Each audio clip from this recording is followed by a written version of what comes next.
Bonjour, nous reprenons la séance de conférence sur les grands drones en ouvrant la deuxième partie par un exposé de Monsieur Paul Vassy que je vais vous présenter avant qu'il ne prenne la parole. Paul Vassy est ingénieur aéronautique, Super-Héros 99. Il intègre, après un service long dans la marine, Safran Électronique et Défense, et l'ex-SAGEM pour les plus anciens. Il est très vite nommé chef de programme du système de drones tactiques intermédiaires pour l'armée de terre, puis il contribue ensuite à la rénovation du Mirage F1. Son parcours se poursuit chez Safran Électronique comme chef du programme de recherche et technologie, prospection vers le futur et les systèmes qui doivent se mettre en place à 20 ou 30 ans. Et en 2013, il est nommé directeur adjoint d'une filiale de Safran à Munich qui s'occupe des calculateurs embarqués civils et militaires, il est plus ou moins lié au système militaire. Puis, avec cette expérience reconnue dans la conception du drone et l'armement en ingénierie système, il est dans sa zone d'activité en étant chargé de la zone Europe et Moyen-Orient au sein du département commercial des drones de Safran Électronique et Défense.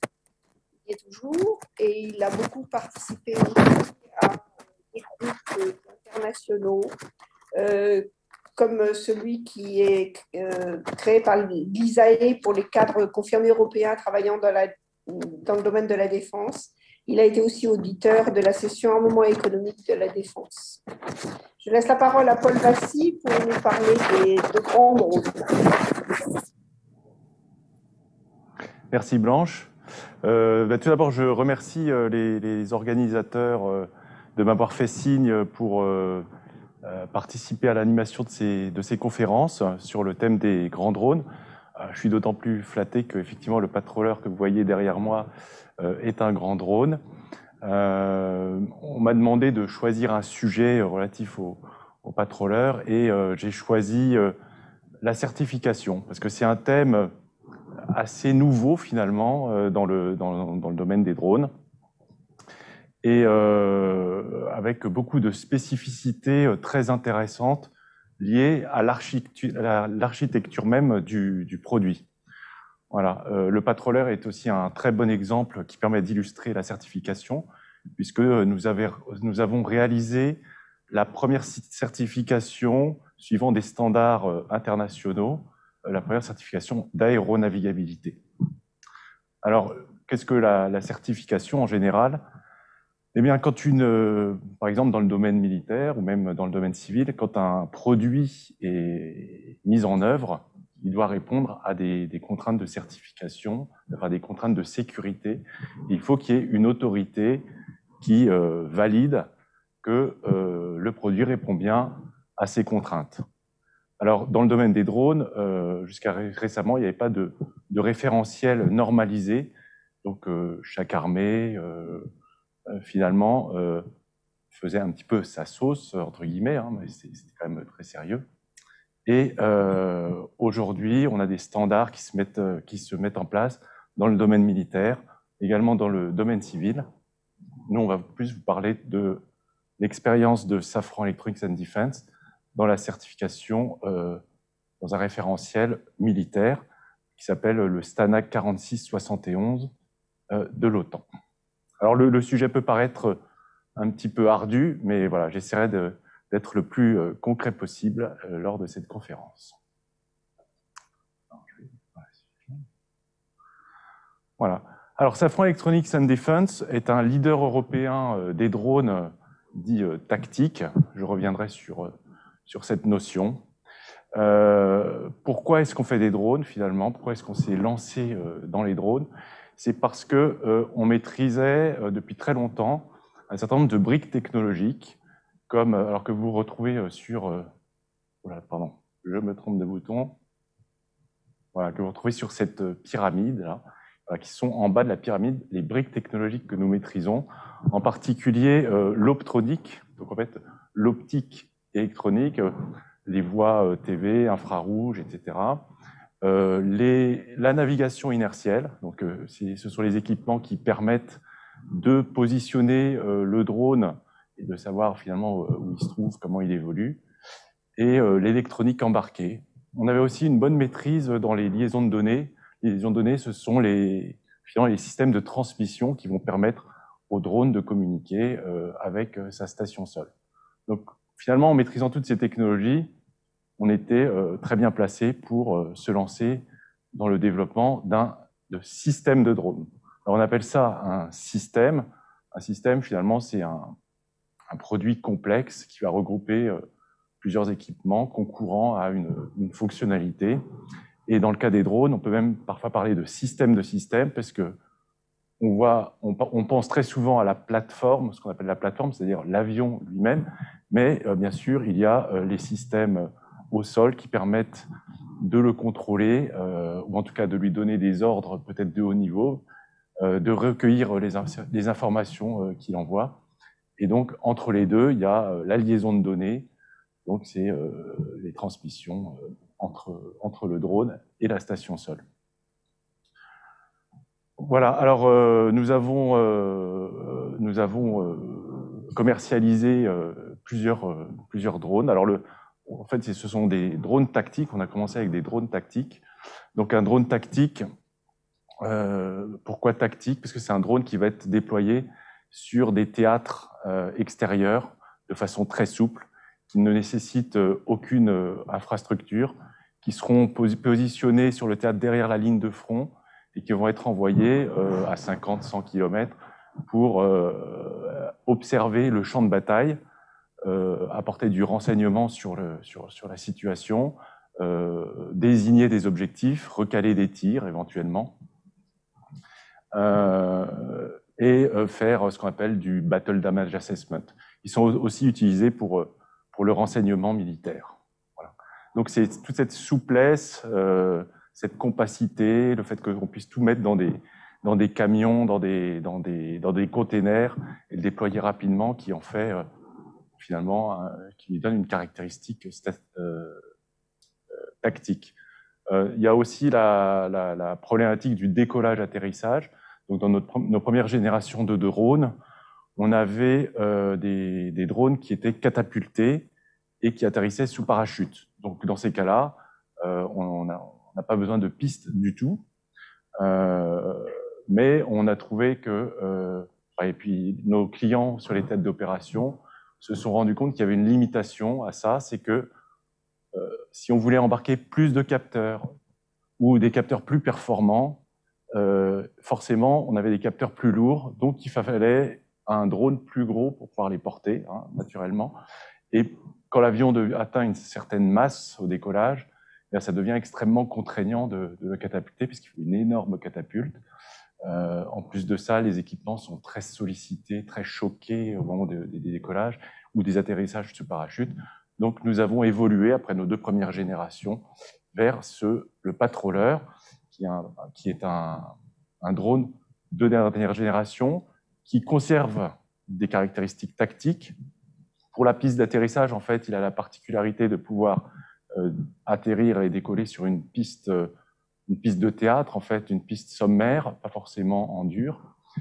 Et pour le reste, la compacité, le fait d'être projeté, de ne pas nécessiter d'infrastructure, d'électricité, des choses comme ça, on garde les caractéristiques, ces caractéristiques-là avec le Patroller. Voilà, donc on a un excellent retour opérationnel de nos clients, et toute cette expérience a été réinvestie dans ce nouveau produit que nous avons vendu à l'armée de terre française dans le cadre d'un programme en cours qui s'appelle SDT, Système de drone tactique pour l'armée de terre. Paul, excuse-moi, mais est-ce que tu pourrais faire attention pour que les gens voient tes planches? Les auditeurs aimeraient bien qu'ils ne soient pas trop devant tes planches. Merci. Très bien. Alors, le système de drone Patroller. Donc, je vais commencer la présentation par une présentation du système de drone lui-même, pour qu'on voit de quoi on parle, de quel objet on parle.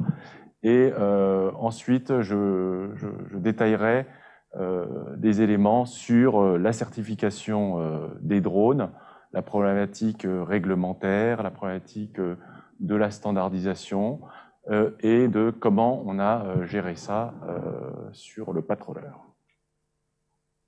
Voilà. Donc, le patrolleur est un système multimission. Il n'a pas été conçu exclusivement pour des opérations militaires. Généralement, les usages sont quand même régaliens, hein, mais il peut tout à fait être utilisé pour des missions de type Homeland Security, on va dire, civile, plus ou moins civile, surveillance de catastrophes naturelles, surveillance d'émeutes, de manifestations, des surveillances côtières, maritimes ou de frontières. Voilà. Et puis, bien sûr, naturellement, on conserve toutes les missions relatives à la défense. Alors, vous voyez là quelques caractéristiques techniques du drone patrolleur, en tout cas de sa cellule. Donc une MTO, c'est-à-dire maximum take-off weight, donc la masse maximum au décollage de 1200 kg, une envergure de 18 mètres, une motorisation, alors c'est un moteur Rotax de 115 chevaux, avec donc une endurance typique certifiée, en tout cas de 14 heures, un plafond opérationnel de 16 000 pieds et une vitesse typique entre 60 et 90 nœuds. Alors, la cellule en elle-même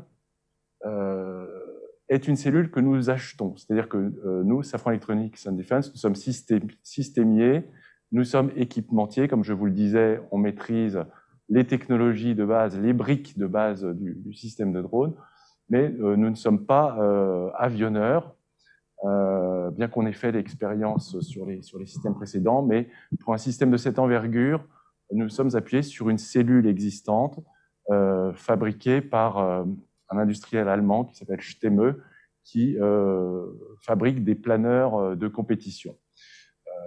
Donc ce planeur a été choisi déjà pour ses grandes capacités, ses grandes performances aérodynamiques qui vont nous permettre justement de transporter, de porter plusieurs senseurs, plusieurs capteurs, voire effecteurs, et également pour sa discrétion sonore. Voilà, on a un train d'atterrissage rentrant qui permet d'éviter tous les masquages avec la charge utile optronique qui est que je vais vous montrer là. Voilà. Vous voyez sous le ventre, il y a une charge utile qui est une boule gyrostabilisée, c'est-à-dire qui compense toutes les vibrations de la plateforme et qui n'est donc pas masquée par le train d'atterrissage, comme ça peut être le cas sur beaucoup d'autres drones.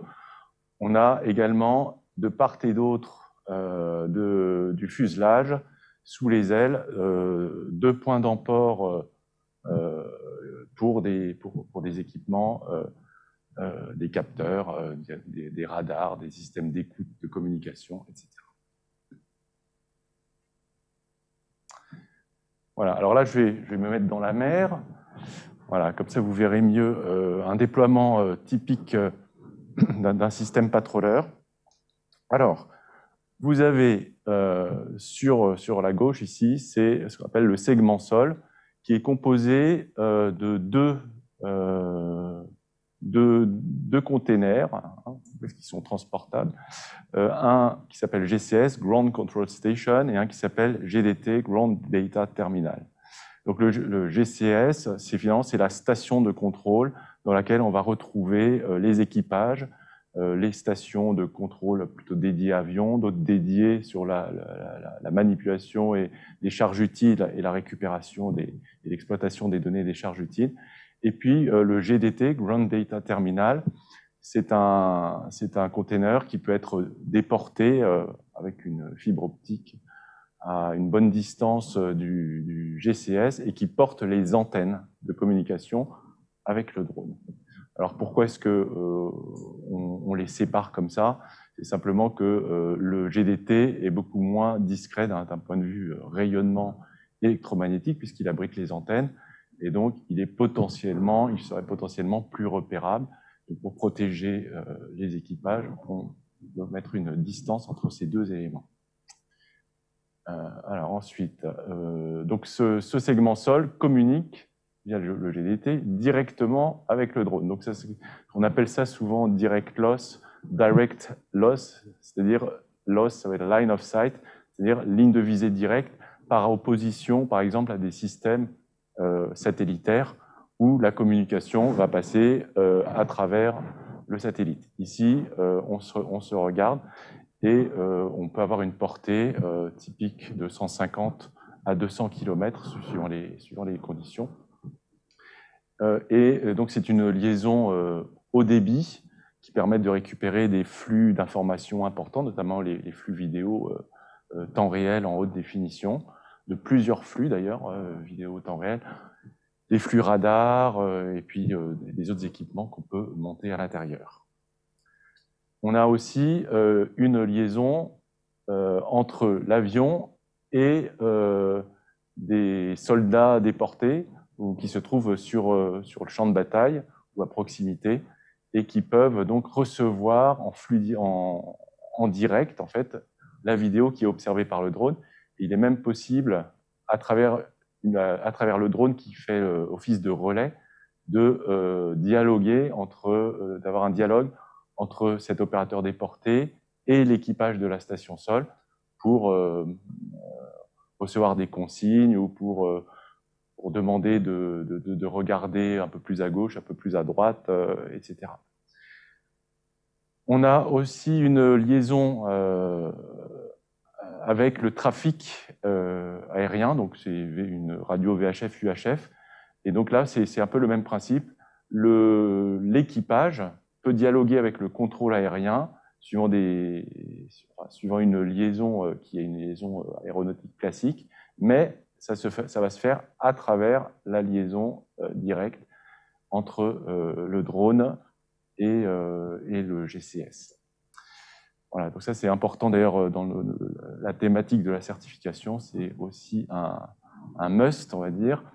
Et puis on a la possibilité, bien sûr, de connecter le GCS à un centre de contrôle, headquarter, voilà, pour alimenter en temps réel une situation tactique ou stratégique plus large et d'intégrer donc les éléments de renseignement temps réel qui sont récoltés ou acquis en tout cas au niveau du GCS.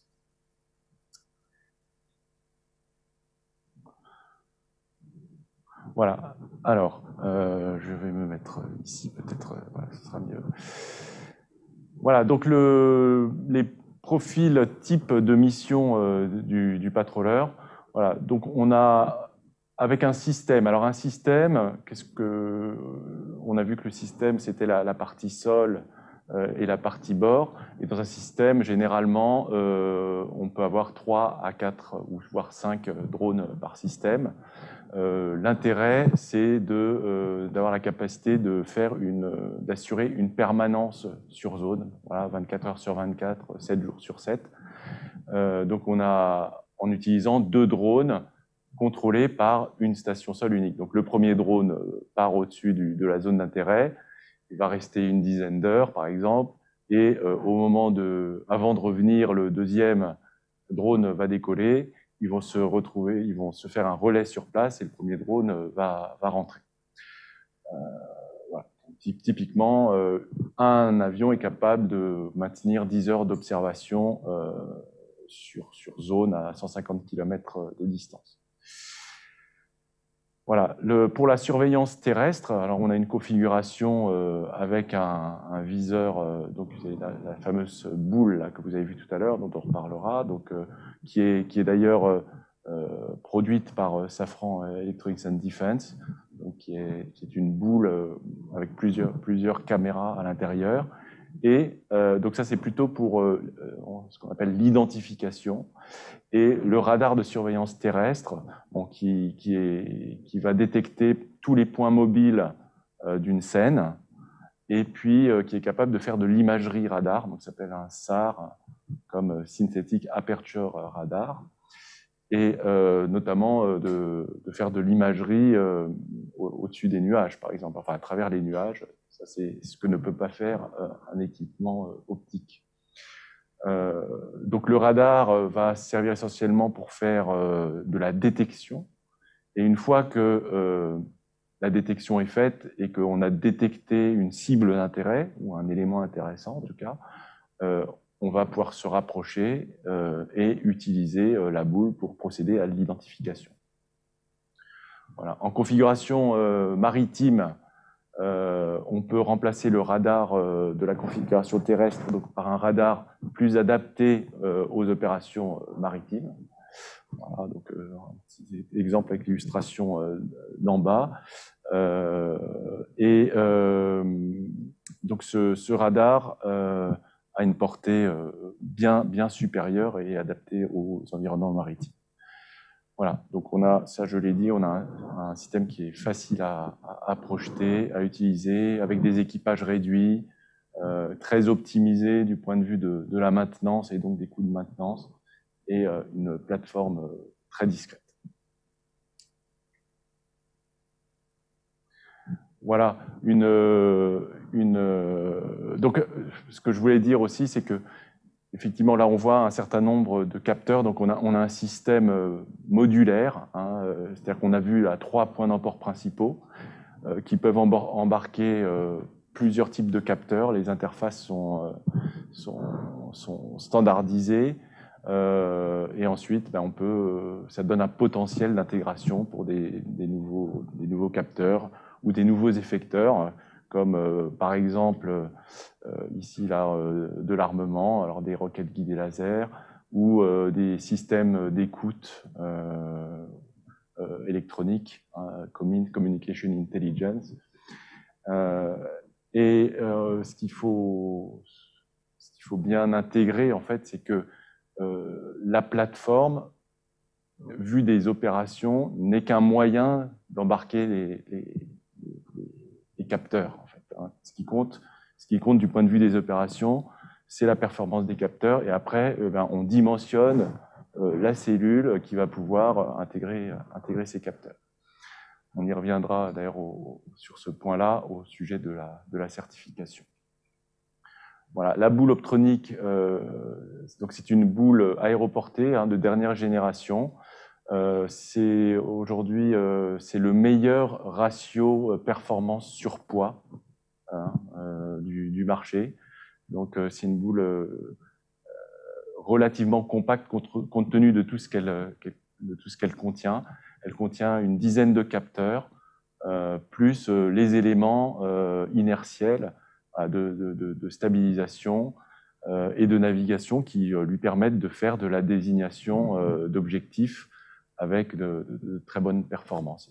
On a aussi des équipements laser à l'intérieur, à la fois pour de la télémétrie, donc repérer une distance d'une cible, pointer une cible, par exemple pour la désigner à un opérateur qui a des jumelles sur le terrain, qui va repérer un point qu'on illumine, mais seulement avec des jumelles infrarouges, par exemple. Et puis, une capacité de désignateur laser, qui va permettre d'illuminer une cible pour un armement qui sera muni d'un détecteur, d'un autodirecteur infrarouge, enfin, ou laser plutôt.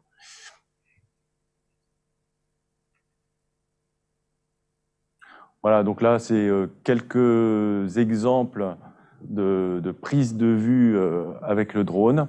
Donc, vous voyez, là, on a une scène avec quelqu'un qui sort de son véhicule, voilà, qui est prise à 2,6 nautiques, donc à peu près 5 km.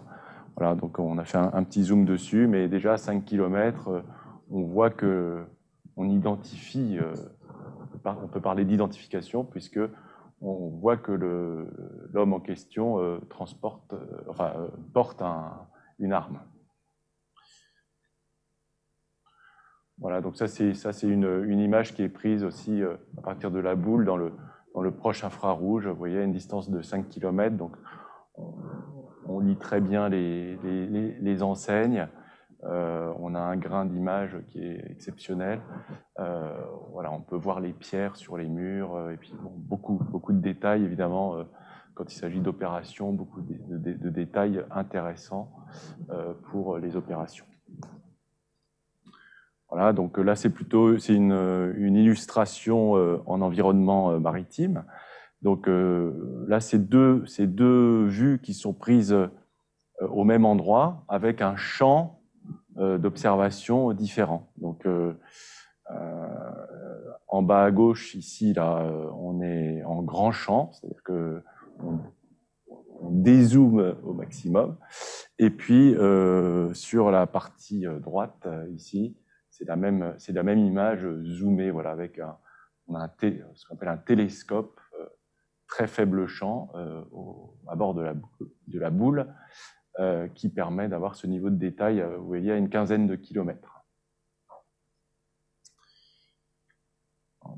Bon, voilà une autre illustration en environnement maritime. Donc là, on est à 3 km de distance à peu près. Donc pour les opérations de type search and rescue, en tout cas de sauvetage en mer, voilà, on voit ici là, un homme à la mer à 3 km.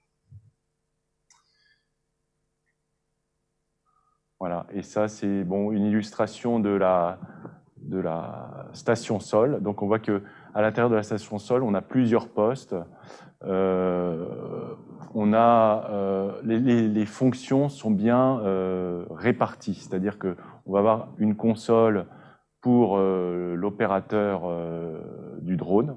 Donc même si le drone vole automatiquement, on le guide quand même, c'est-à-dire qu'on lui dit tiens, va dans cette zone-là, rejoins tel point du plan de vol, par exemple, ou reviens à la maison. Donc il faut bien lui parler, même s'il pourrait tout faire automatiquement et suivre son plan de vol d'origine.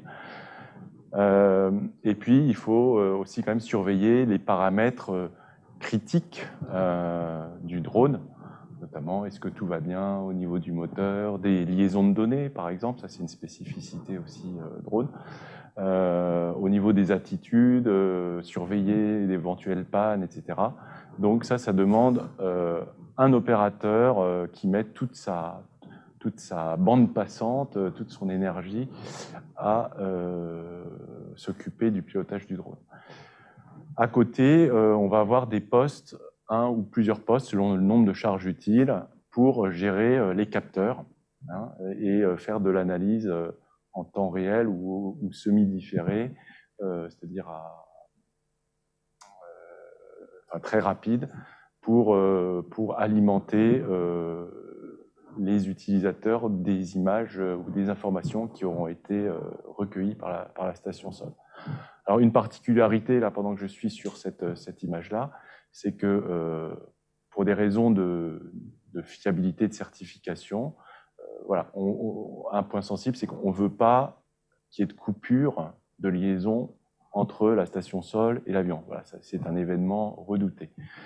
Si ça arrive, l'avion doit savoir se débrouiller entre guillemets tout seul pour revenir ou pour récupérer la liaison, mais on veille quand même à ce que cela ne se produise pas. Et un des moyens qui est fait, c'est d'avoir une capacité de reconfiguration à chaud des stations. C'est-à-dire que si la console du télépilote tombe en panne, eh bien, immédiatement, par un appui sur un bouton, il va pouvoir changer de siège et se mettre sur la station d'à côté qui sera reconfigurée en station de pilotage.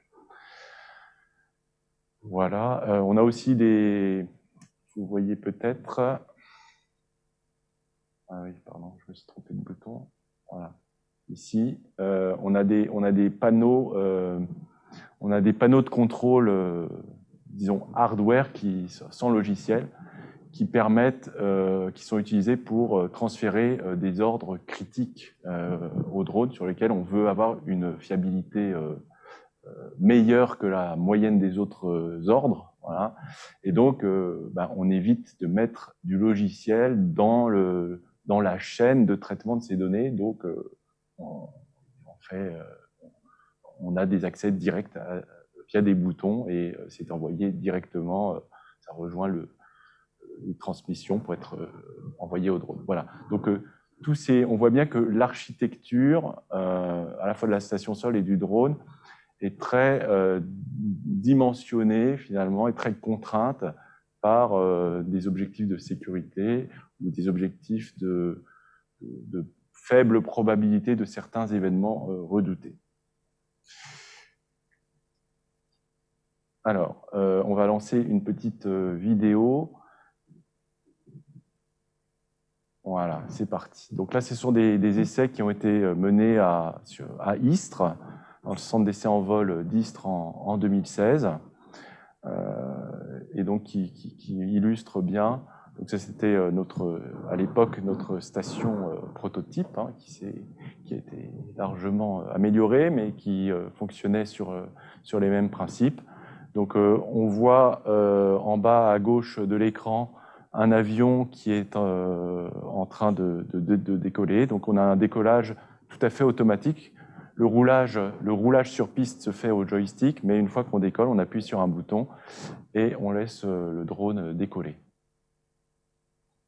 Voilà, donc il prend de l'altitude. Donc là, on est sur le poste de pilotage. On va commuter, voilà, sur un poste d'observation. Donc on voit qu'on a 3 vidéos simultanées qui descendent, une en télé, en haut à droite, une en infrarouge, et puis une caméra de surveillance qui est placée dans la queue de l'avion. Voilà, donc là, on a une scène.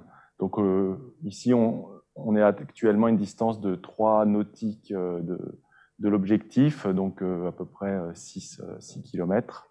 Et on va retrouver d'ailleurs la séquence, mais cette fois-ci en vidéo. Et en fait, on s'aperçoit qu'en vidéo, on voit les choses beaucoup plus nettement compte tenu du dynamisme que figé. Voilà. Donc, un homme à 4 km.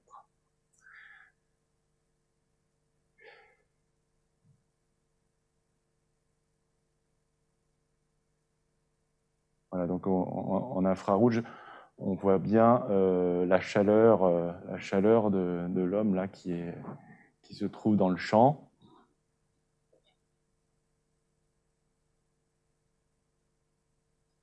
Bon, là, on est sur un champ large. Hein,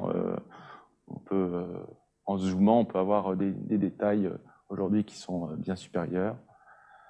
Voilà, donc là, c'est le survol des abords d'une ville.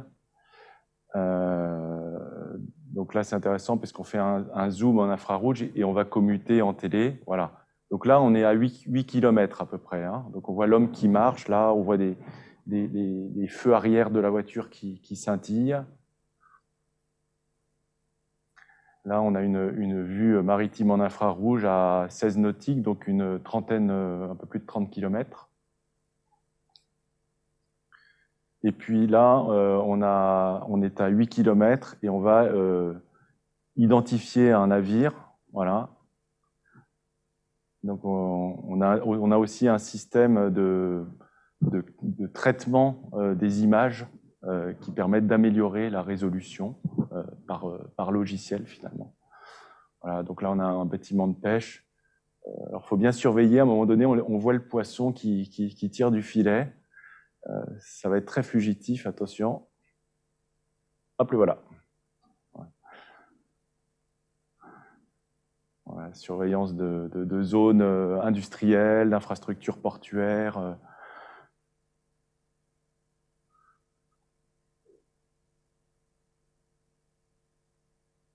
Voilà, donc là, pour l'anecdote, là, les gens qui sont en bas là, ne savent pas qu'ils sont filmés. D'ailleurs, ils ne lèvent pas la tête du tout. On est à 3 km là. Ici, on est à 2,5 km.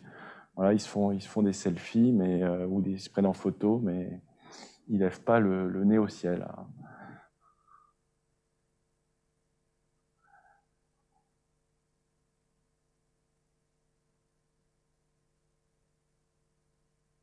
Voilà, à droite, on voit la fauchée du radar, hein, et les petites pastilles violettes sont les points mobiles détectés par le radar.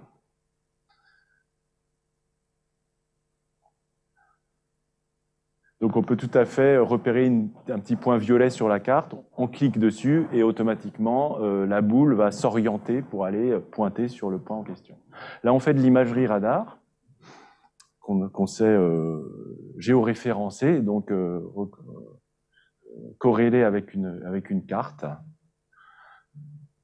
donc avec un niveau de détail impressionnant aussi.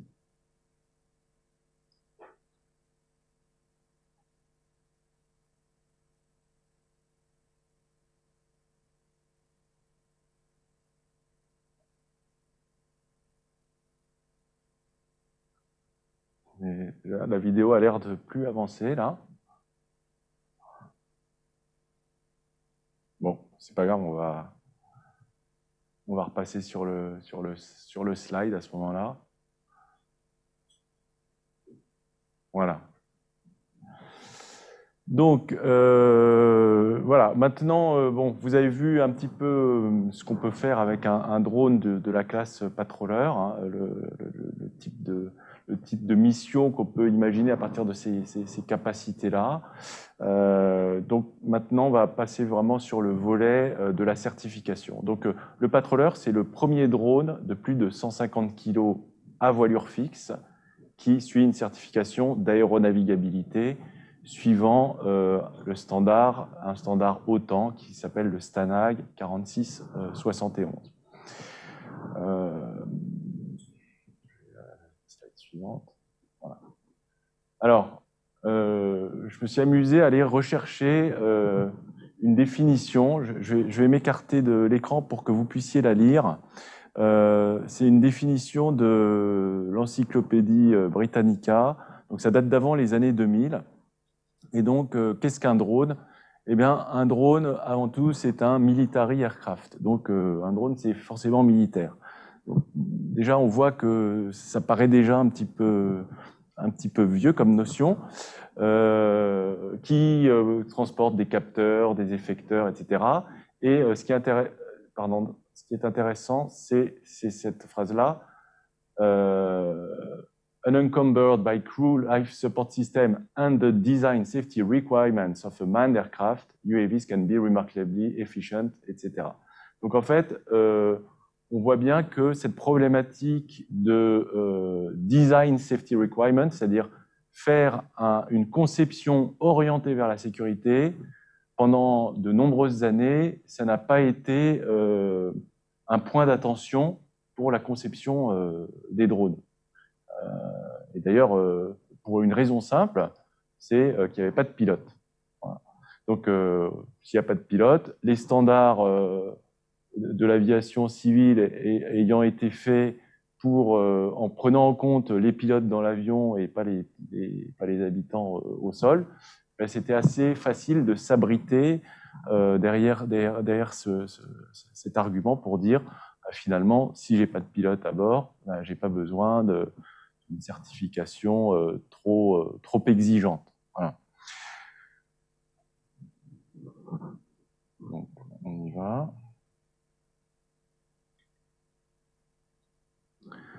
Voilà. Alors, bon, depuis les années 2000, et d'ailleurs, ça commençait même déjà avant, on voit qu'il y a une tendance forte pour des certifications d'aéronavigabilité plus exigeantes pour les drones. D'une part, les drones, même militaires, ne sont plus exclusivement utilisés pour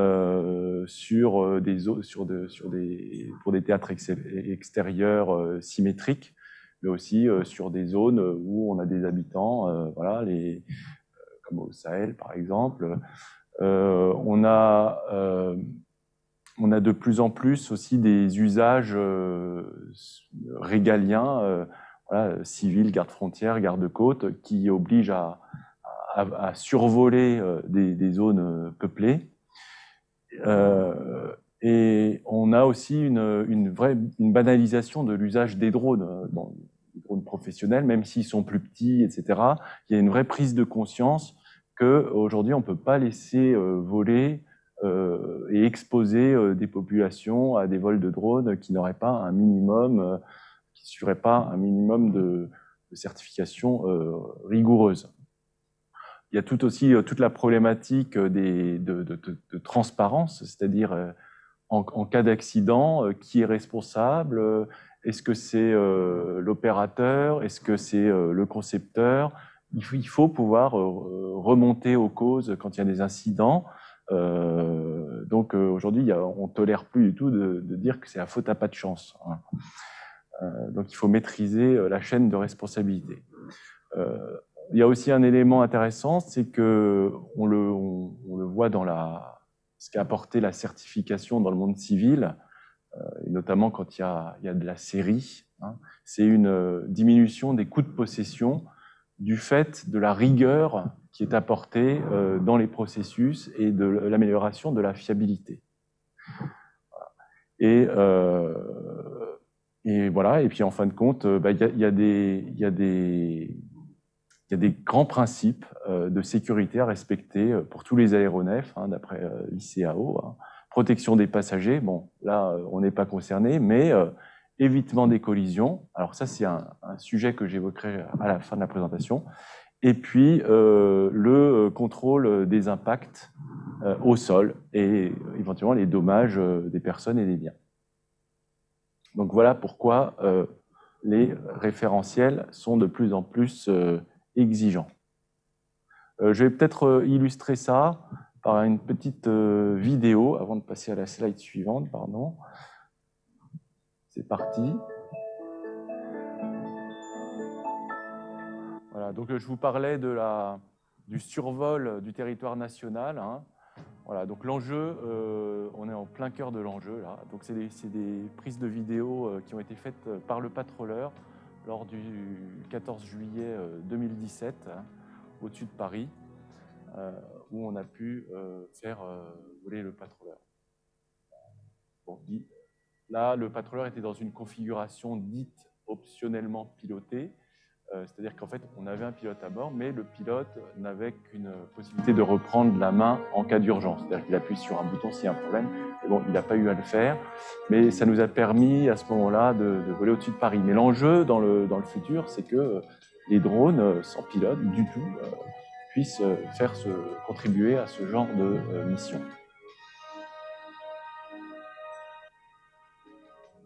Voilà, il y avait un hommage aux victimes de l'attentat de l'année d'avant à Nice, 2016.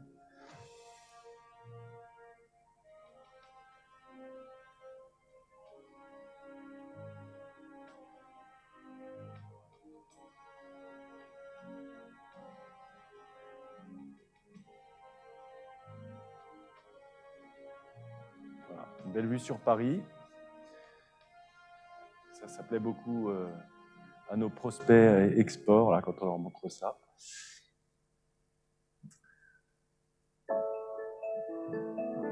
Voilà.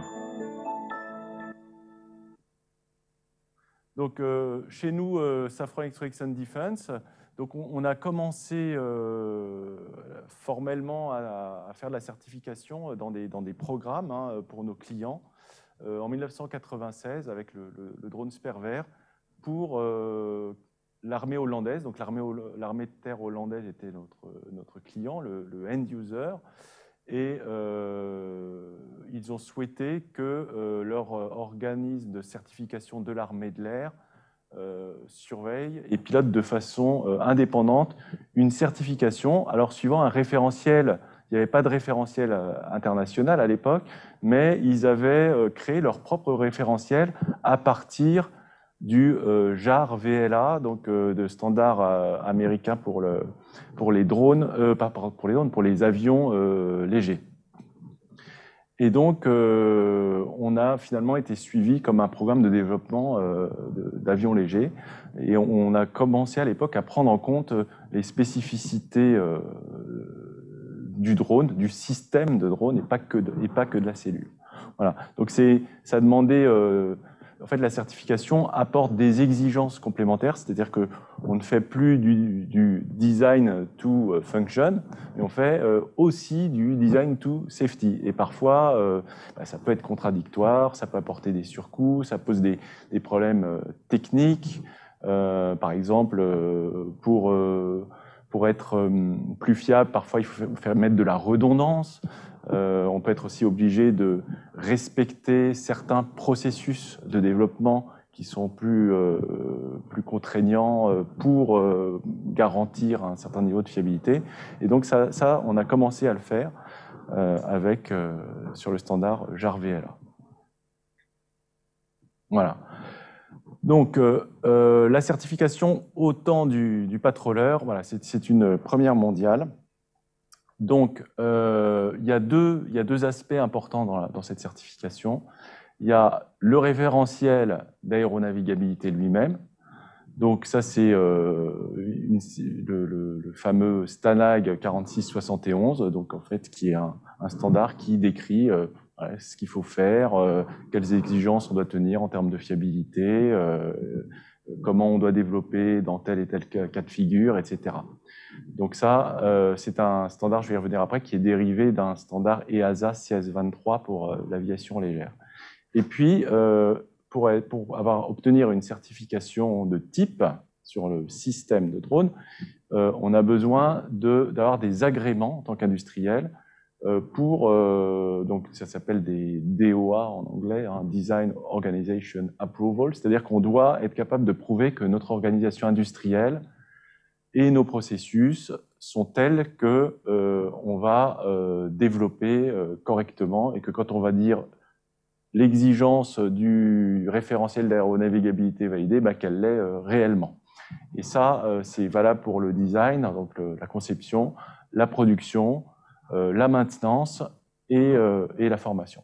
Donc, il a fallu obtenir tous ces agréments qu'un avionneur obtient quand il développe un avion de ligne, par exemple. Voilà. Donc ça, c'est pour peut-être un peu plus les connaisseurs. Donc, c'est simplement pour faire un parallèle entre les réglementations et les agences qui les produisent et qui suivent la certification, entre le civil et le militaire d'une part, et entre l'Europe et la France. Donc, nous, on se situe avec le patroleur. On se situe ici, donc on a la DGA, le pôle ASA de la DGA, qui suit la conception, donc en vue de la certification, et des SAE plutôt sur les aspects opération, maintenance, etc.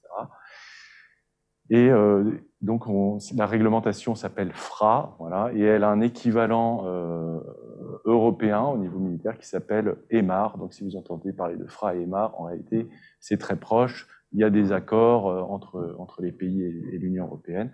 Voilà. Et puis dans le civil, on parle plutôt de réglementation PART. Voilà. Alors, là aussi, je vais m'écarter un peu de la slide pour que vous voyez bien. Donc, la genèse du STANAG 4671. Donc, c'est en 2004, l'OTAN a cherché à se munir d'un standard pour les drones parce que plusieurs pays de l'OTAN pouvaient avoir des opérations conjointes avec des drones et donc il y avait un besoin d'harmonisation et de bonnes mesures de la fiabilité des assets que les différents pays pouvaient déployer. Et la France, donc la DGA, a été vraiment à la manœuvre à ce moment-là, fort de son expérience dans les drones d'ailleurs, pour développer un code qu'on appelle le code USAR, qui est finalement l'ancêtre du 4671. Voilà. Donc première version du standard est sortie il y a un peu plus de 10 ans, en 2009. Voilà, donc l'application de ce standard, c'est pour les systèmes de drones à valeur fixe de plus de 150 kg et moins de 20 000 kg, donc ça fait quand même une fourchette assez large. Le périmètre inclut les liaisons de données et les organes de contrôle à distance, et ça inclut les aspects particuliers propres aux drones, la récupération d'urgence, l'autodestruction, des choses qu'on fait pas forcément, enfin qu'on fait sûrement pas dans les avions pilotés, voilà, les pertes de liaison, etc. En revanche, ce standard n'inclut pas les exigences dites voire évitées, qui sont en fait des exigences qui s'appliquent à l'aviation pilotée, c'est-à-dire quand on a un pilote à bord, on considère qu'il est capable de voir un avion qui serait sur une trajectoire concurrente et de prendre les mesures pour l'éviter. Voilà. Donc ça, c'est géré dans un autre cadre, j'en parlerai rapidement. Voilà. Donc les défis de la certification, bon, on a des exigences relatives à la cellule, donc purement la cellule dans sa composante propulsion, structure, etc., qui sont très proches, voire identiques à l'aviation légère. On a, comme je disais, des problématiques de fiabilité sur certaines fonctions qui imposent des redondances, de la ségrégation de fonctions, pour pas tout mélanger. Voilà. Donc, par exemple, les flight control systems, ce qu'on appelle autopilote aussi, il peut y avoir de la redondance, voire de la dissimilarité dans certains cas. Enfin, voilà, des systèmes de navigation, des actionneurs. On a aussi tout l'aspect génération électrique, on est obligé d'avoir de la redondance, et puis sur les liaisons de données aussi. Ensuite, on a des exigences qui concernent le segment sol et les interfaces entre le sol et le bord. Voilà. Comment garantir qu'un ordre erroné ne peut pas être envoyé à l'avion par la station de contrôle. Voilà, c'est un peu l'exemple que je vous citais tout à l'heure. Et puis, on a des gestions de modes dégradés qui sont propres aux drones. Voilà. Voilà, le respect de standards de développement adaptés à la criticité des fonctions. C'est-à-dire qu'en fait, il y a déjà des standards qui existent dans l'industrie aéronautique et de défense. Et le STANA 4671, en fonction de la criticité des fonctions, impose d'appliquer certains plans, certaines normes particulières. Voilà. Donc forcément, au moment de la conception, ça renchérit les coûts de conception, mais à la fin, on s'y retrouve, c'est l'objectif. Voilà, donc là, ça c'est simplement pour illustrer le ratio qu'il y a entre les exigences qu'on retrouve en haut, là, toutes ces exigences en haut qui sont les exigences propres à la cellule, et qui sont très similaires à ce qui existe dans l'aviation pilotée. Et puis, en bas, les exigences propres, je dirais, au système de drone. Voilà, donc voilà, on est à peu près à 25% à peu près d'exigences spécifiques. Alors, ah oui, pardon, je me suis trompé de sens. Voilà.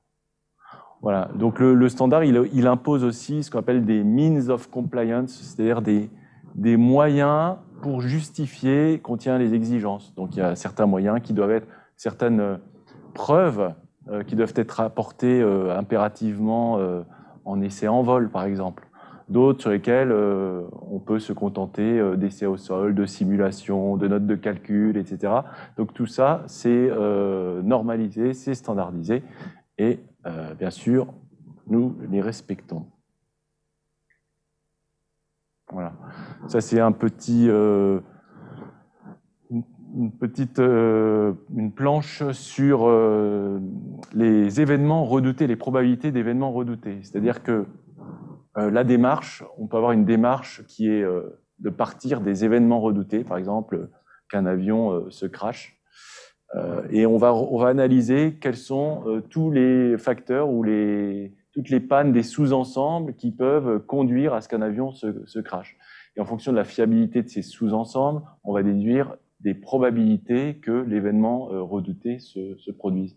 Donc les événements redoutés ont un niveau de classification. Voilà, il y a les catastrophiques, c'est très grave. Les hasardeuses, c'est grave. Les majeurs, c'est majeur.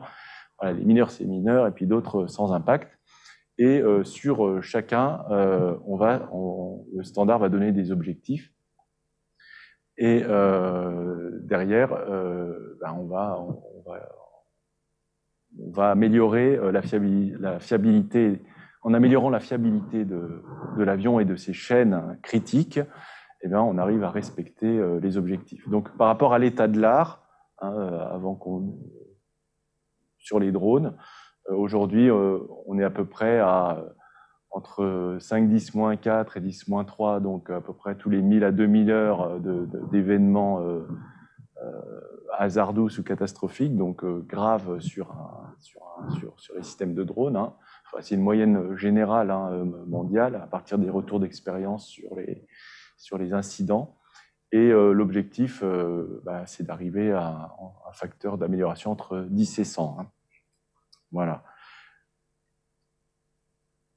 Voilà. Alors, on a aussi, je vous parlais à un moment donné de l'OPV, donc Optionally Piloted Vehicle. Donc, en fait, nous disposons d'un prototype qui nous permet d'embarquer un pilote à bord, qu'on avait utilisé au-dessus des Champs-Élysées pour le 14 juillet.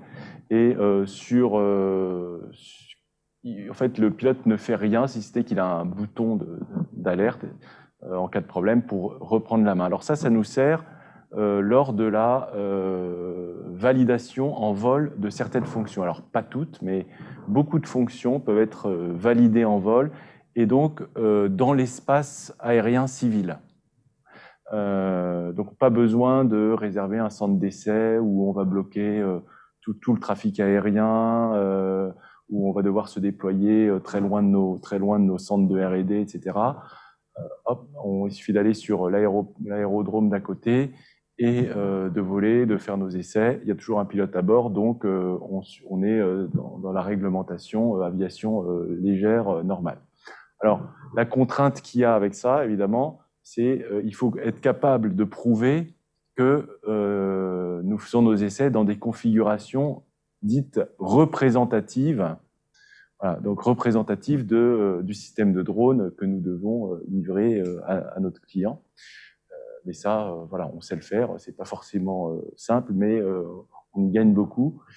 Et c'est quelque chose de pratique et qui permet de diminuer nos coûts.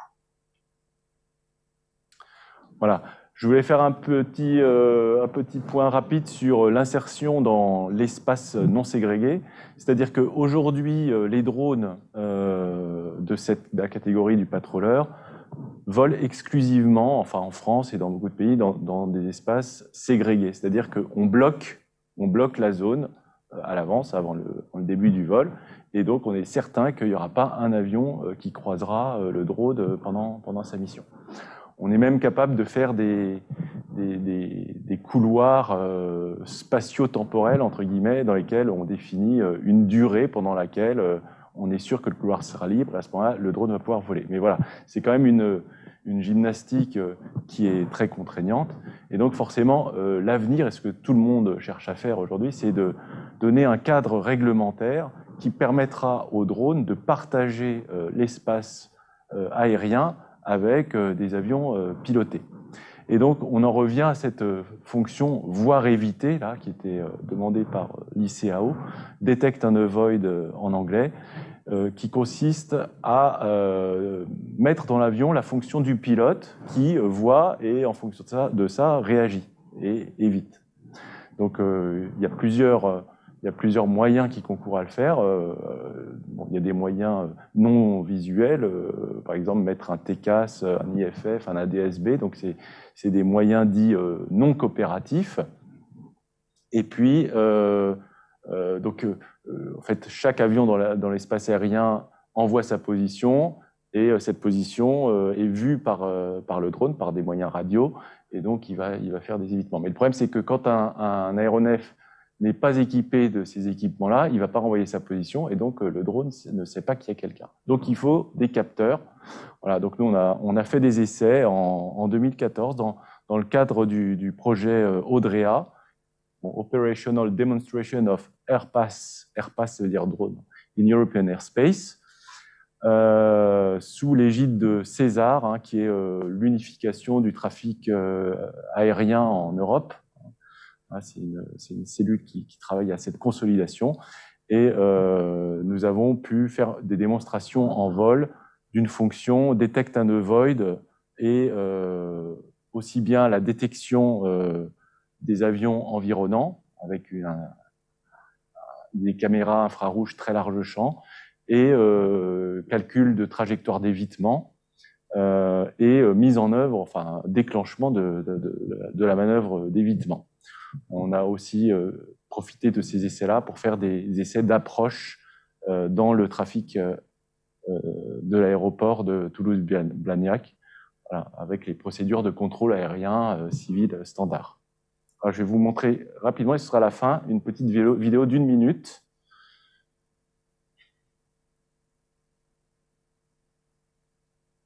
Voilà, donc là, on voit que donc le patroleur est en bas, il y a un intrus qui est détecté à gauche, et en fait, il a détecté une collision, et donc il a évité la trajectoire de collision. Là, on va voir mieux, un petit peu, sur la gauche, là, on voit le petit triangle, donc c'est on traque finalement un avion qui vient de la gauche, on se rend compte qu'il va y avoir un risque d'évitement, et on tourne à droite.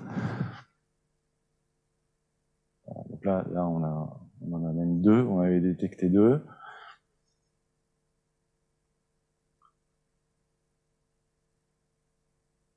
Et voilà, on a calculé la trajectoire d'évitement qu'il fallait prendre. Voilà, donc ça, c'est vraiment l'avenir. Et donc, aujourd'hui, il n'y a pas de standard complètement définitif sur le sujet. Nous sommes impliqués dans différents projets européens. Il y a vraiment une consolidation européenne qui se fait. Le standard avance et je pense que dans quelques années, l'objectif, ce sera d'être prêt quand le standard sortira pour sortir des drones qui sont capables de partager l'espace aérien avec les avions pilotés. Voilà, je vous remercie de votre attention. J'espère que la présentation vous a intéressé et je suis disponible pour les questions. Merci Paul. Très intéressant. Un certain nombre de questions. Dans certaines où, à mon avis, tu as déjà répondu là, sur les problèmes d'espace ségrégué. Donc, je ne vais pas te la poser parce que la question est arrivée avant tes explications et je pense qu'on a déjà la réponse. Okay. Juste, je rajouterais un petit peu là, ce système de voir et éviter. Est-ce que ça peut être applicable ou est-ce que c'est déjà appliqué sur les avions de ligne vis-à-vis des petits drones? Oui, alors, bon, les petits drones… Ou ils sont trop petits? Alors, sur les petits drones, ça dépend de leur taille, mais à partir d'une certaine taille, et là, j'avoue que sur les petits drones, je ne connais pas les limites, ils sont réglementairement obligés d'avoir des moyens justement non coopératifs qui vont déclarer leur position et leur trajectoire à un réseau, en fait, et les avions de ligne vont savoir qu'il y a des drones dans cette zone-là.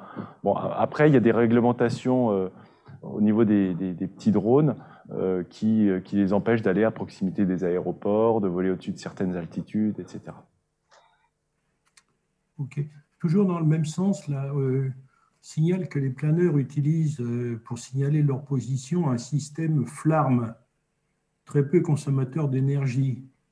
Est-ce que ça a été regardé sur le patroleur? J'ai pas bien entendu la question là, ou bien compris. Les planeurs. Ah, les planeurs. Apparemment, utilisent un système de positionnement qui s'appelle FLARM, F-L-A-R-M, qui serait peu consommateur d'énergie. Donc, on demande, est-ce que ceci aurait déjà été regardé pour le patroleur? Alors, malheureusement, là, je ne saurais pas répondre à cette question. Je suis désolé. Bon, on essaiera de répondre plus tard. Voilà, ouais. D'accord. Une des premières questions qui a été posée, c'est quelles sont les bandes de fréquences qui sont utilisées? Oui. Et est-ce qu'il y avait une double question, donc quelles sont les fréquences? Et là, actuellement, tu as parlé de version directe de données entre la base sol et puis le patroleur. Est-ce qu'on peut également faire la même chose en passant via un satellite? Alors, oui, alors bon, pour les liaisons de données directes, on utilise la bande C et la bande KU. Et pour la liaison satellite, oui, c'est tout à fait possible d'avoir une communication qui passe à travers un satellite pour l'observation à très longue distance de la station sol. Voilà, après, c'est toujours pareil, il y a un compromis à trouver, c'est-à-dire que si on embarque une liaison satellite, ben, on va être plus lourd, donc on va perdre un peu d'endurance. Donc, est-ce qu'on pourra aller suffisamment loin ou rester suffisamment de temps sur place? Voilà, il y a tout un trade-off, entre guillemets, un compromis à trouver. Du point de vue utilisation habituelle, là, est-ce que, je ne sais pas exactement à quelle altitude il vole, mais est-ce qu'on l'entend au sol ou est-ce que vraiment il est totalement silencieux au sol? Alors, oui, pour les gens qui sont au sol. Ben là, on a vu un exemple, mais nous, on l'a remarqué. Alors, bien sûr, ce sont des données mesurées et que je peux pas donner ici, mais ce qu'on a observé dans plusieurs essais en vol, c'est qu'en passant à 2 km on a filmé des passants à 2 km, que ce soit en environnement urbain ou à la campagne. Voilà, les gens ne se sont jamais retournés à cause du bruit. Hein. D'accord. C'est un des points forts de cette cellule, en effet. Une question très programmatique. Quel est le ministère qui les commande? Et puis, alors en France, là, c'est le ministère de la Défense, hein, donc à travers la DGA, et pour l'armée de terre. Est-ce qu'il y en a pour le civil? Alors, aujourd'hui, oui, alors ça fait quelques jours là, pour aller surveiller le tireur là, qui se cachait dans les bois. Est-ce que ça a été appliqué? Est-ce qu'il y a des applications civiles là? Alors, c'est pas le patroleur qui est allé chercher, en l'occurrence, l'homme dans les bois, mais effectivement, ça fait partie des missions qu'on imagine à relativement court terme pour des drones comme le patroleur. D'une part, parce que les coûts d'opération sont bien inférieurs à ceux d'un hélicoptère, mais cela suppose la possibilité d'envoyer des drones dans le trafic civil, c'est-à-dire partager l'espace avec éventuellement d'autres aéronefs habités. Et donc on en revient à cette réglementation qui n'est pas encore complètement sur pied ou applicable, voilà, dont les standards sont en préparation. Mais quand ce sera possible, c'est sûr qu'on sera en première ligne pour proposer ces fonctions. Ouais. Est-ce qu'il y a des conditions limites du point de vue météorologie ou conditions climatiques pour l'utiliser? Oui, je pense que comme tout système a ses limites. Voilà, je sais que c'est une réponse qui est peut-être un petit peu langue de bois, mais oui, on a des limites. Mais voilà, que je ne vais pas pouvoir donner dans le cadre de cette conférence. Mais il peut voler aussi bien au pôle Nord qu'à l'équateur? Oui, alors après, c'est vrai qu'on a, enfin, les limites classiques, généralement, sont liées aux environnements, c'est-à-dire le froid, la chaleur, le vent, l'humidité. Voilà, ce sont les paramètres un petit peu qui sont dimensionnants. Donc voilà, on sait travailler dans certaines plages. Les plages sont quand même assez importantes, hein. Mais voilà, il y a certaines conditions extrêmes dans lesquelles on ne pourra pas le mettre en œuvre. D'accord. Alors, les questions, elles arrivent de plus en plus. Hein. Quelle techno peut-on utiliser pour détecter ce drone?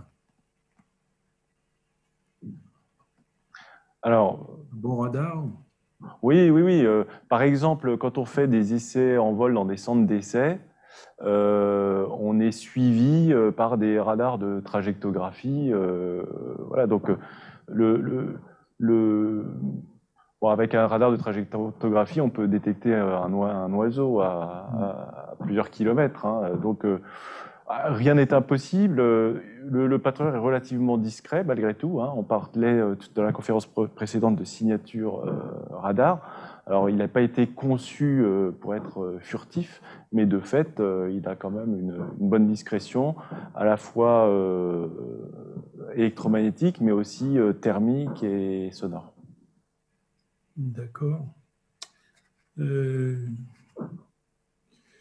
Il y a un pilote de planeur sûrement là, qui nous écoute, qui pose la question, est-ce qu'on peut utiliser pour augmenter l'endurance du patroleur, utiliser les ascendances qu'on trouve, je dirais, et qu'utilisent régulièrement les planeurs? Alors, en théorie, oui, bien sûr. En pratique, la pratique des opérations fait que on est très focalisé sur l'objectif, c'est-à-dire qu'on ne veut pas perdre l'objectif. On va suivre un véhicule, on va suivre une opération ou des suspects, etc. Et on n'a pas le temps d'aller essayer de se dérouter pour chercher des pompes ou des choses comme ça. Donc oui, la plateforme est conçue pour ça, mais il n'y a pas un besoin au niveau des opérations qui soit suffisamment fort pour qu'on ait développé des algorithmes de suivi ou de détection de pompes et pour prendre les ascendants. D'accord.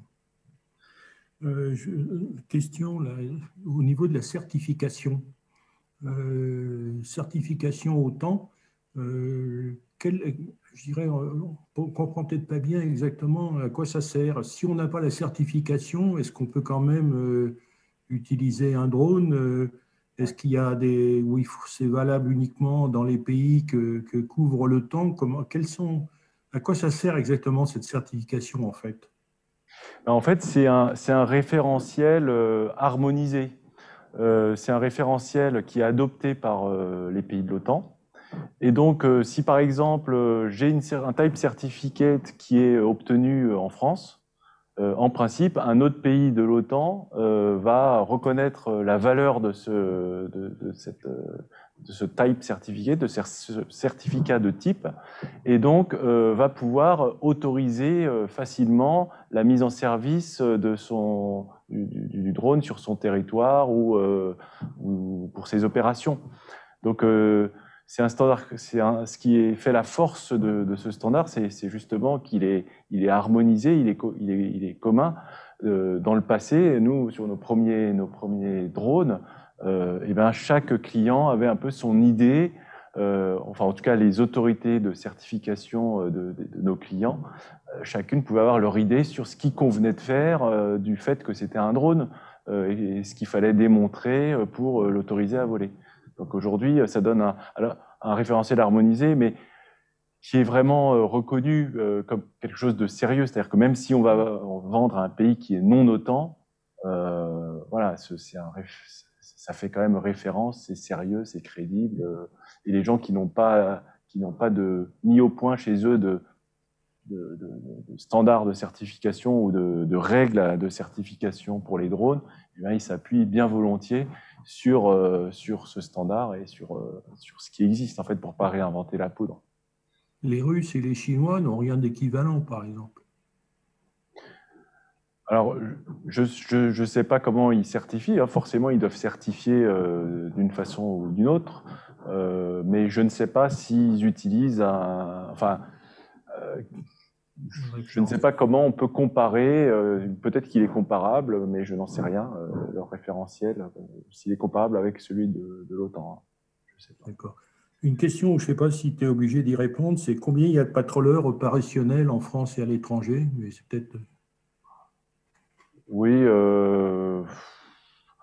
Alors, en fait, la France est notre premier client avec l'armée de terre. Donc, on a vendu 14 patroleurs, donc en fait 3 systèmes et 14 avions. Et voilà, on a une prospection à export rapide. Et puis, avec la mise en service, on espère avoir des opportunités commerciales voilà, qui se développent. D'accord. Une question, là, je n'ai qu'un morceau, c'est est-ce que la France a ratifié le STANAG 4671? Oui. La réponse est oui.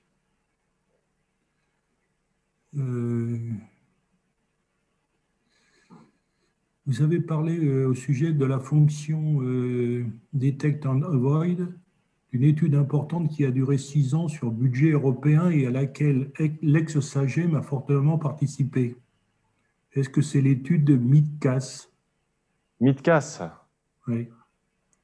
Oui, tout à fait. Nous avons participé à cette étude-là. Donc, oui, c'est ce que je disais. En fait, on est très impliqué depuis que l'Union européenne s'intéresse au sujet. Donc, on a participé à plusieurs projets, hein, dont celui de MIDCAS. Et là, il y a des projets en cours aussi, hein, encore actuellement. Ok. Et tu n'as pas parlé du tout des problèmes de maintenance de ce genre d'avion, enfin de drone. Oui. Oui, donc en fait, la maintenance sur la cellule, hein, comme on prend une cellule existante, en fait, on peut se greffer et reprendre les concepts de maintenance d'une cellule civile certifiée en tant que telle, etc.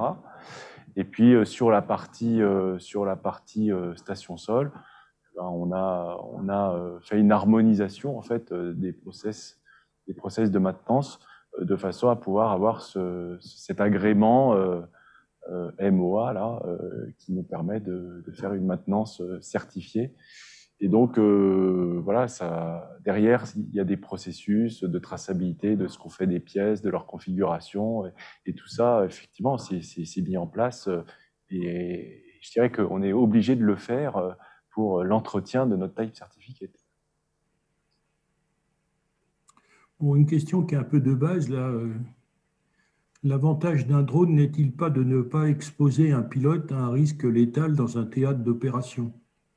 Je pense que c'est un peu la base, mais si on vole 10 heures ou je ne sais pas combien, 12 heures, là, et c'est peut-être long pour un pilote aussi. Enfin, en gros, c'est quel est l'avantage d'un drone? Oui, alors effectivement, les missions longues, c'est un avantage pour les missions longues. Souvent, on appelle les missions dull, c'est-à-dire ennuyeuses ou ennuyantes, je sais pas,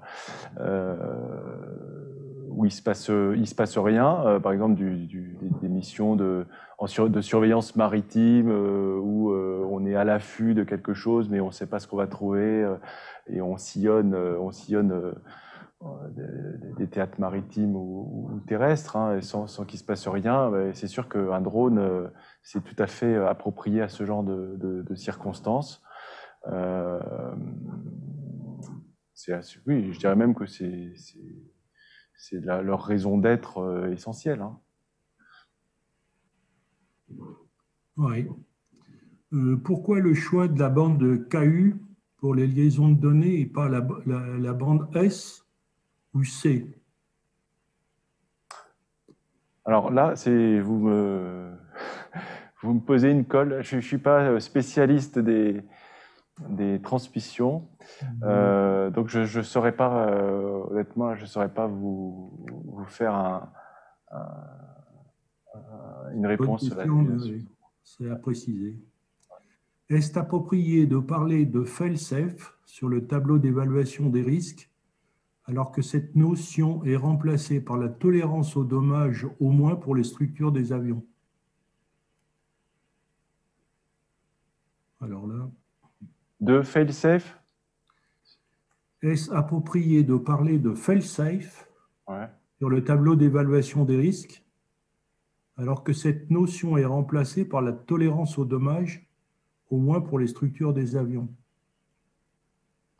Ouais, alors là c'est pareil, je suis désolé pour l'auditeur qui a posé cette question, je ne vais pas savoir y répondre, là, ça dépasse mon niveau technique.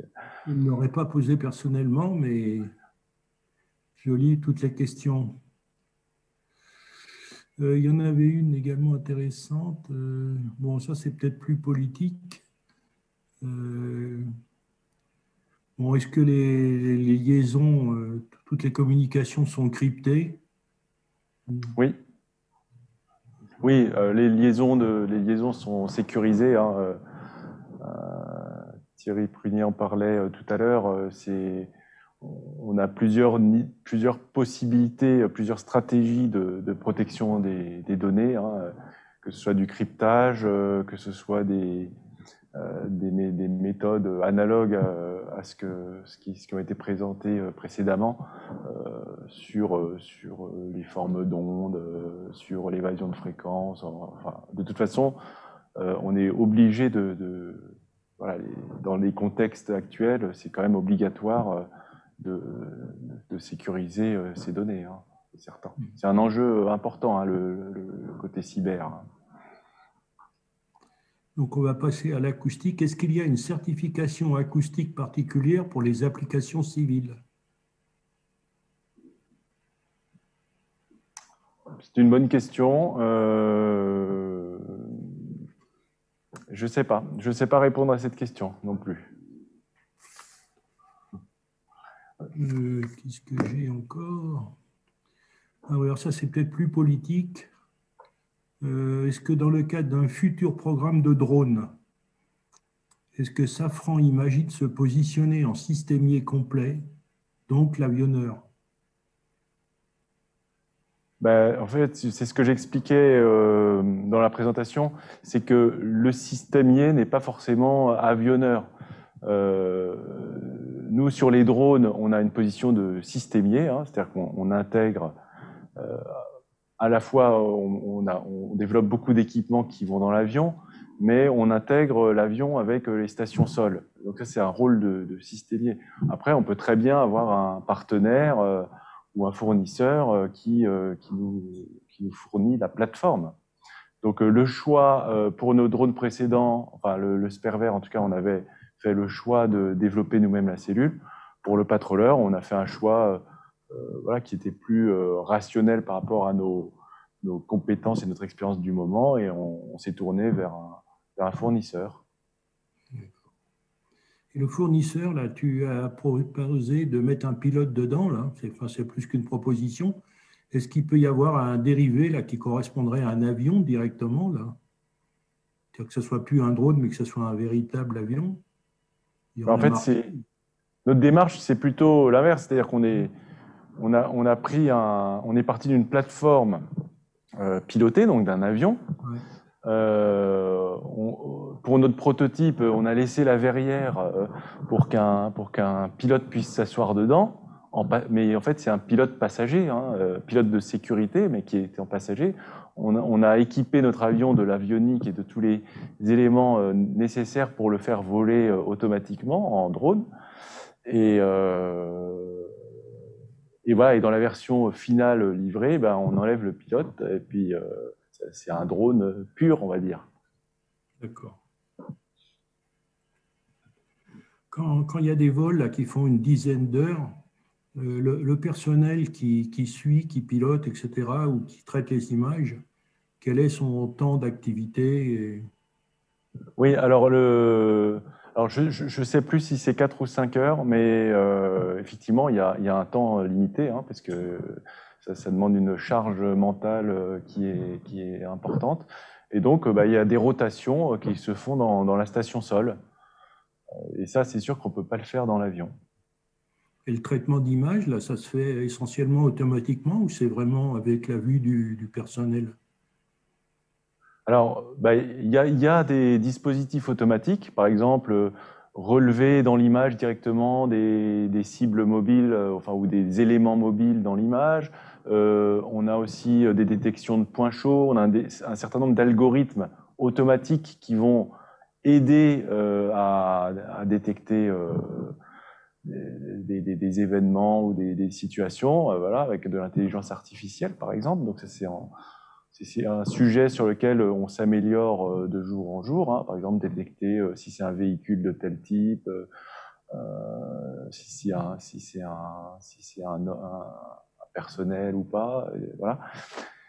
Et ensuite, on a des opérateurs de renseignement hein, qui sont formés à l'utilisation de ce type de capteurs et qui, croyez-moi, qui ont l'œil, hein, qui ont une véritable expérience et qui, tout de suite, dans une image, vont voir des détails qui échapperaient au commun des mortels et ils vont utiliser et exploiter les senseurs, les outils et la capacité qu'on leur donne de les mobiliser pour récupérer tout le renseignement nécessaire. Le Flight Control System américain a bugué en 2019. Ce problème est-il résolu? Oui, alors ça, c'est un... Enfin, c'est un point qui relève un petit peu de la confidentialité, donc je ne répondrai pas à cette question. Bien. Je pense que moi, j'ai à peu près épuisé toutes les questions. Enfin, oui, j'ai épuisé tout ce que j'avais, il y en a beaucoup. Il y a même des commentaires en plus que je ne vais pas insister. Moi, je vais en profiter, Paul, pour te remercier bien sincèrement pour cet exposé fort intéressant. Moi, Avec personnellement, plaisir. j'ai découvert un peu le pétroleur, donc j'espère qu'il y en a beaucoup d'autres qui l'ont en même temps découvert. Je pense que la notion de certification, c'est quand même très important. Hein, et effectivement, toutes ces mises en, je dirais, sous contrainte, l'opérationnalité entre les différents pays, ça paraît effectivement très, très intéressant. On voit qu'il y a encore des petits problèmes, je pense, c'est le fait d'aller croiser les avions de ligne. Hein. Ouais. On voit que c'est quand même très important, mais tel que c'est parti, je pense que, comme tu le disais, il y aura sûrement des progrès qui le permettront rapidement. Donc, c'est très intéressant. En tout cas, je vais te remercier. Je vais en profiter pour remercier Thierry Prunier, qui lui nous a parlé de son neuron avec tout son développement. Et donc, il nous a mis au grand jour ce qu'on n'arrive pas à voir par le radar, puisque c'est trop petit. Hein. Donc, c'est très intéressant. Je vais essayer de conclure cette journée en vous signalant que l'Académie organise donc des conférences. Il y en a 3 en région parisienne, il y en a un peu plus en région toulousaine, il y en a d'autres en Europe. Elles sont identifiées sur le site de l'Académie et donc, et comme maintenant ces conférences sont généralement en visio, donc ça permet à tout le monde d'y accéder. Donc n'hésitez pas à aller sur le site de l'Académie pour arriver à en trouver d'autres. De façon plus précise, la prochaine séance que nous organiserons en Île-de-France aura lieu le jeudi 18 novembre. Donc, elle sera en visio ou si la situation le permet, ça se passerait à la Villette, hein, dans le grand auditorium. Donc là, ça dépend plus, je dirais, de nos grands patrons là, de l'État qui décident de ce qu'on peut faire ou pas faire. Et cette séance sera consacrée au ballon, donc avec Vincent Dubourg du CNES, qui nous parlera de l'utilisation des ballons pour la connaissance de l'atmosphère, de la stratosphère, etc. Donc tous les ballons scientifiques gérés par le CNES. Et Pascal Taillandier de l'ONERA nous fera une revue plus générale des ballons, des dirigeables, de ce qu'il y a actuellement en application ou en projet. Je voudrais terminer en remerciant tous les auditeurs et remercier Universcience qui a participé avec nous, toute l'équipe technique qui a assuré la retransmission de cette visioconférence. Je vous remercie tous et je vous souhaite une bonne soirée.